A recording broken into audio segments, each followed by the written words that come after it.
वो press conference education department में थी, एमसीडी, जब मैंने कहा था कि भाजपा और एमसीडी का एजुकेशन डिपार्टमेंट मिलकर भ्रष्टाचार करता है। इन्होंने सीनियरिटी लिस्ट निकाली थी।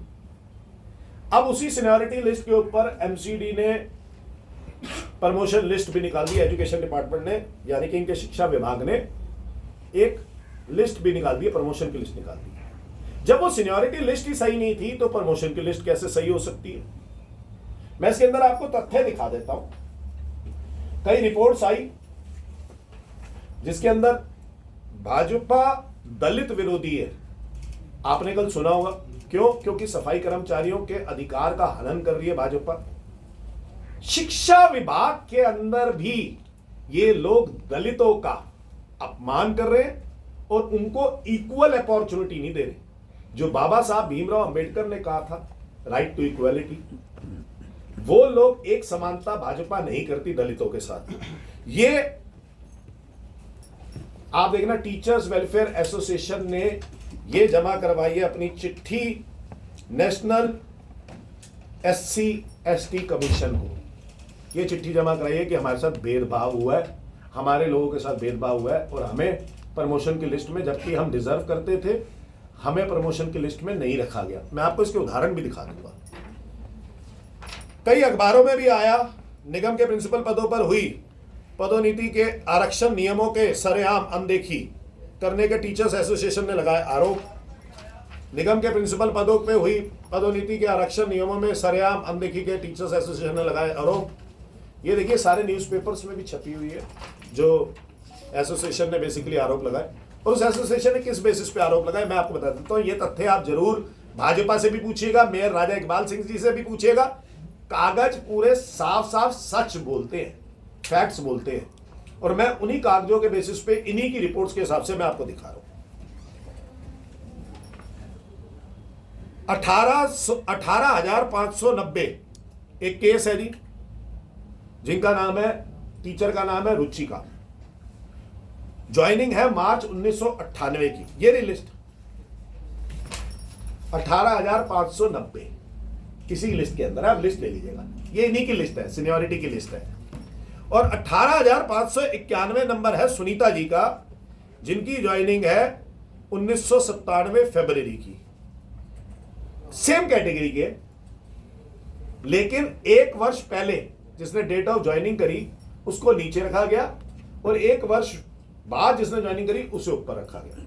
ये आपको एक उदाहरण दे देंगे, बहुत बेहतरीन उदाहरण देते हैं। ये कहेंगे हमने मेरिट रैंक के हिसाब से रख लिया। अब मैं आपको बता दूं मेरिट रैंक कैसे कह रहे। आपने सुना होगा DSSB, जो एक बोर्ड है जिसके हिसाब से ये मेरिट्स बनाते हैं। वो DSSB की फॉर्मेशन ही 1999 में हुई है, जबकि ये सीनियरिटी लिस्ट 1995 से 2002 तक की है। तो 1995 से 2000 तक का क्या हुआ? वो जो 1999 में DSSB की फॉर्मेशन हुई, उसकी पहली वैकेंसी 2000 के अंदर निकली है, सन 2000 में निकली, और उसकी जो पहली अपॉइंटमेंट हुई सन 2001 में हुई। तो मैं मान सकता हूं कि DSSB की तो मेरिट रैंक 2001 से आपने मान ली कर ली होगी, लेकिन 1995 से लेकर 2001 तक की रैंक्स का क्या हुआ, वो आपने कैसे मेरिट की? मैंने पिछली बार भी बताया था, 1997 से 1998 में एक भाजपा के बहुत ही पुराने नेताजी थे, उस टाइम मुख्यमंत्री थे, उन्होंने अपने लोगों को लगवाया और लगवा के इस एजुकेशन डिपार्टमेंट में टीचर्स बनवा दिया। अब उनके क्या मेरिट के बेसिस थे वो नहीं शो करे। दूसरी बात, आपने सुप्रीम कोर्ट का ऑर्डर है, मैंने आपको बताया था पिछली बार, सुप्रीम कोर्ट की गाइडलाइन है कि आपको पहला रखना चाहिए सुप्रीम कोर्ट के हिसाब से डेट ऑफ बर्थ। ये रहा सुप्रीम कोर्ट का ऑर्डर, डेट ऑफ बर्थ और सॉरी डेट ऑफ ज्वाइनिंग। अगर डेट ऑफ ज्वाइनिंग आइडेंटिकल है तो फिर रखना चाहिए डेट ऑफ बर्थ। अगर डेट ऑफ बर्थ भी आइडेंटिकल है, यानी कि एक समान है, तो आपको देखनी चाहिए मेरिट रैंक। तो डेट ऑफ ज्वाइनिंग ही इसके अंदर डिफरेंट है, तो उनको ऊपर कैसे रख दिया और इनको नीचे कैसे रख दिया।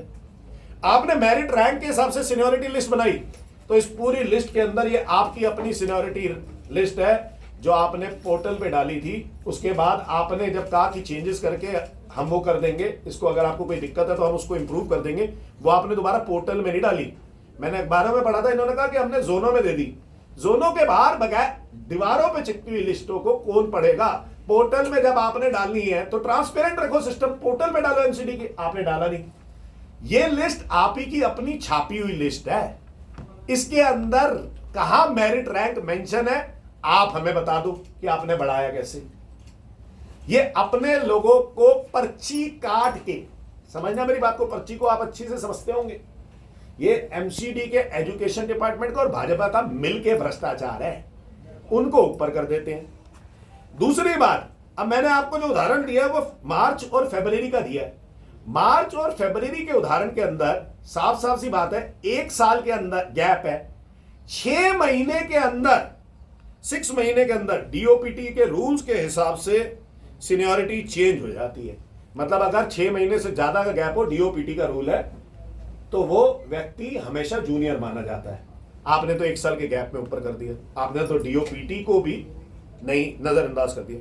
1438 नंबर पे, मैं नंबर आपको इसलिए बता रहा हूं कि आप सुनिएगा, 18,438 नंबर पे पुष्पा जी हैं, जिनकी ज्वाइनिंग 1/1/1998 1998 है, जो कि वही साल था जो मैंने आपको बताया कि अपने लोगों को ये रख रहे थे।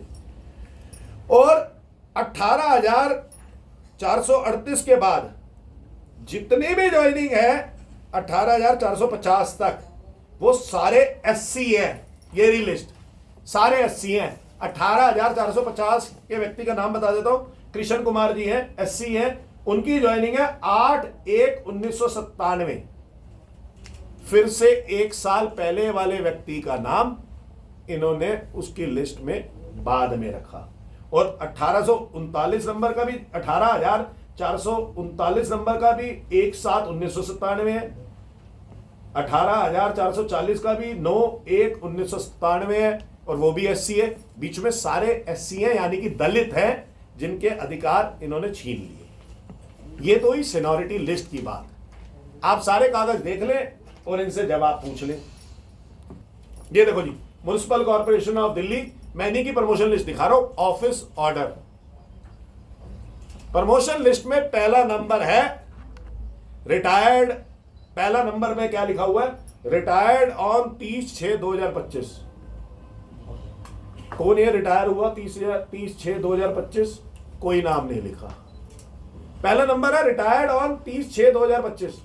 मुबारक हो डायरेक्टर साहब, आप रिटायर हो गए, एजुकेशन डायरेक्टर साहब आप रिटायर हो गए।